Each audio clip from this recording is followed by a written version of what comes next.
Okay, I'm sure you've all seen this by now. Shohei Ohtani, first player to ever go 50-50 in a season. 50 home runs, 50 stolen bases. Shohei sends one in the air, deep right field. He's in a world of his own. And then he had to take it one step further. He had to go 51-51 in the same game, showing an unbelievable combination of power and speed that the game has really never seen before.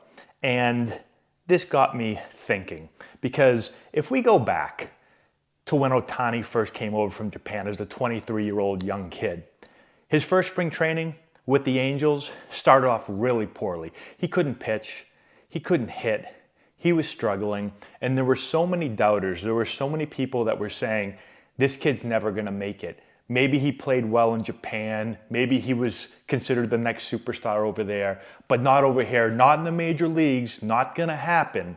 There were so many doubters, and I want to go back and I want to show you exact things written about him, because I went back and looked at all the articles that were written and what all the scouts were saying, and everybody doubted him. It's actually crazy now to go back and look at what people were saying and how quickly they were flip-flopping on this kid's the next chosen player, the next Babe Ruth, to this kid might never play in the major leagues. He may never hit.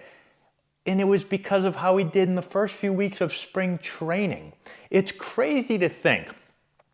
So let's go back, and I want to read you these things, and then let's just talk about it for a second. Ohtani arrived 7 weeks ago as baseball's greatest mystery, a 23-year-old Japanese player trying to become the first player since Babe Ruth in 1919 to be a starting pitcher and an everyday player. He'll leave spring training camp this weekend shrouded in the same mystery, with rival teams and scouts doubting whether he can even handle either one, predicting that his spring training struggles will leave him in the minors to open the season. Ohtani does not speak English and barely understands a few words, but as he listens to the scathing criticism, he breaks into a grin, nods his head, and in Japanese would love to shout out to the world, loose translation, because I can't speak Japanese, chill out, people. Ohtani's roster spot will come in spite of his unsightly 16.20 ERA in 2 spring training games, 2, an exhibition against the Tijuana Toros, and 1 minor league game yielding 15 earned runs and 18 hits in 8 1/3 innings. He has been worse at the plate, hitting .111 with 3 singles and 28 at-bats, snapping a 0 for 14 skid on Tuesday with a single to left field. His struggles have been the talk of all of baseball, with many of those same teams who coveted him now wondering if he can even make it. It's enough to make his agent scream, Ohtani to shrug and roll his eyes, and the Angels to vigorously defend him. Still, the Angels aren't going to lie to you. There is concern. They see the long, slow swing with his hands high in the air, power pitchers who are dominating him, and those unsettling him with inside fastballs. They see the inconsistency of his breaking pitches while on the mound, noticing that when he gets into trouble, he tends to throw softer than harder, as if he questions his arsenal. As they remind themselves each morning in their staff meetings, it is only spring training. It's the same spring training where 17 years ago, Ichiro Suzuki was a struggling rookie, hearing the same scouting criticism, and Seattle Mariners manager Lou Piniella questioning whether he would ever hit. There are always going to be doubters. The head scratcher for me is the organizations and scouts that are doubting him now that didn't get him are the same teams and scouts for months ago telling me he is the next chosen one.